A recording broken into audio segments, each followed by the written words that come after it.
Ассалаумағалейкум достар. Мына біздің екінші видеомыз болсын. Жаңа зікір болғанда, зікірдің ең керемет зікірлердің бірі ла хаула ва ла куввата илля биллах деген дұға. Мен өзім осы дұғаны аузымнан тастамаймын. Әсіресе көлікке отырғанда айтамын. Ла хаула ва ла куввата илля биллах деп айтып үйінен шықсаң дейді, Аллах Тағала екі періште тағайындайды дейді саған. Сен үйіңе қайтардан оралғанша сені қорғап тұратын екі періште тағайындайды дейді Аллах Тағала. Сондықтан ла хаула ва ла куввата илля биллах деген дұғаны көп айтыңыздар ағайын. Ал кеттік. Ла хаула ва ла куввата илля биллах. لا حول ولا قوة إلا بالله لا حول ولا قوة إلا بالله لا حول ولا قوة إلا بالله لا حول ولا قوة إلا بالله لا حول ولا قوة إلا بالله لا حول ولا قوة إلا بالله Енді осы لا حول ولا قوة إلا بالله осы дұғаның соншалықты құдіретті, керемет дұға екен. Интернетте ақтарсаңыздар, ютубтан да, гуглдан да қарасаңыздар болады. Бұл ақшаға қысылған кісіде осы дұғаны айтса, Құдай ақша, рыздық несібеден тартпайды дейді. Және де миллион алмай жүрген жігіт айтса үйленеді дейді. Бір көргенім бар. Бір қиындыққа душар болсаң, осыны айт дейді. Шығатын жол көрсетіп алар, қуат береді. Жалпы бұның қыруар пайдасы бар, сансыз. Ла хаула ва ла куввата илля биллах деген. Сондықтан осы дұғаны үнемі айтып жүріңіздер. Бізде Бурабайға кіріп келдік. Қазір бүгін 29 наурыз, бүгін ораза айының соңғы күні. Ертең ораза айт берекесі. Бүгін ауызымыз берік. Ораза айының 29 бар, наурыздың 29 ораза айының соңғы күні.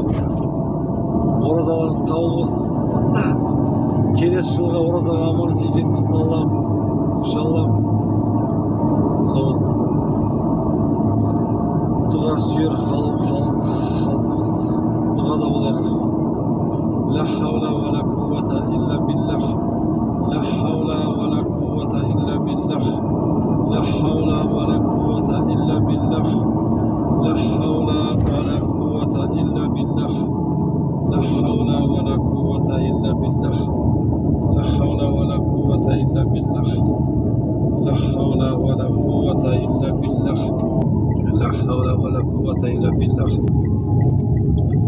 اللهم صل على سيدنا محمد اللهم صل على محمد وعلى آل محمد صلى الله عليه وسلم Süykті пайғамбарымызға Аллахтың игілігімен сәлем болсын. Жазалаху анна Мухаммадан ма хуа ахлух. Жазалаху анна Мухаммадан ма хуа ахлух. صلى الله عليه وسلم اللهم صل على محمد وعلى آل محمد كما صليت على إبراهيم وعلى آل إبراهيم إنك حميد مجيد اللهم بارك على محمد وعلى آل محمد كما باركت على إبراهيم وعلى آل إبراهيم إنك حميد مجيد Süykті пайғамбарымызға Аллахтың игілігімен сәлем болсын. 2025 жылы қай жыл дегенде енді айтып отырайық, өйткені бұл қаншама жылдардан кейін осы видеоны көрген кісілер болса, 1-2 жылдан кейін осы видеоны көру мүмкін, 5 жылдан кейін, 10 жылдан кейін көріп атса, қай жыл екені белгілі болды. 2025 29 наурыз ораза айының соңғы күні. Мынау енді Бурабай ауылында жүрміз.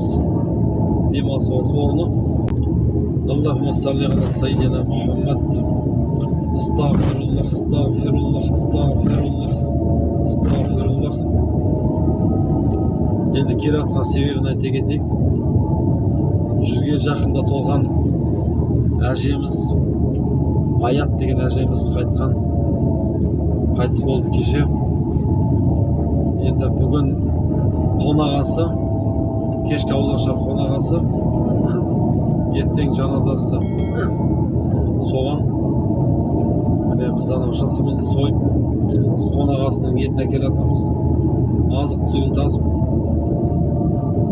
соған келе жатырмыз. Бурабайға жүрген себебіміз осы бүгінгі. Демалып жүрген жоқпыз. Сол апамыздың жаназасына, әжеміздің 100-ге келген әжеміздің жаназасына қызмет қылып жүрміз, қызмет етіп. Енді марқұмды Алла рахмын алсын, өзі рахмын алып, өз ұлылығымен кінәсін кешіп, жаннатта етіп, тән рахат етсін. Аллах рахмын алсын. Сол Жұмбақтас деген қонақ үйде дәмханаға келдік. Осы күнгі сүйікті пайғамбарымызға Аллахтың иелігімен сәлем болсын. Аллахумма салли ала сайдина Мұхаммад. Ла хаула ва ла куввата илля биллах. Аллахумма салли ала сайдина Мұхаммад. Ал достар, мынандай қар бұрқап жауып жатыр, бәрі еркін кеткен. Бүгін 4 ақпан. Қандай керемет көрініс. Бұл Аллахтың бір құдіреті, табиғаттың көрінісі. Алланы еске алып жүрейік, Аллаға дұға қылып жүрейік. Алланы ұмытпайық. Бұл Алла өзінің құдіретін көрсетіп жатыр. Адамдар жердің бәрі құрғап кеткен ғой, біраз. Енді шамалы бар, батпақтар езіліп жатқан, бірақ қайта қар жауып, жаңбыр жауғанда біреулер айтады, осының не керегі бар. Ренжиді кейбіреулер, мынау құрғап бітпей жатыр еді, қайтадан жауып жатыр, тағы езетін болды ғой дейді. Жаңағыдай енді айтпай ақ қояйын, көп осыған ренжістері бар да адамдардың. Жер құрғамай жатқанда тағы қар жауып жатыр, тағы езілетін болды, тағы батпақ деп айтады. Бірақ оның бәрі адамның қалауы болмайды, Алланың қалауы болады. Адамдар Алланың разылығы үшін жаппай құлшылық қылып, Алланың әмірін орындаса, Аллах Тағала адамдардың да қалауын орындар еді деп ойлаймын. Бұл адамдарды тәубасына келтіру үшін менің құдіретім міне. Жердің бәрі құрғады, кептіреп қуанба, қайта езіп берем. Маған қарсы не істей аласың? Маған қарсы тұрар шамаң бар ма? Маған қарсы келер күшің бар ма? Ал, тоқтатып ал шамаң келсе мынау қарды. Сен жердің құрғауын, табиғаттың жақсы болуын қалайсың? Ал, мен өз қалауымды істеймін деп Аллах Тағала көрсетіп тұр. Алла өз қалауын істейді. Сондықтан біздің арна салауат, зікір арнасы. Сондықтан біздің арнаға қосылыңыздар, салауат айтыңыздар, зікір айтыңыздар.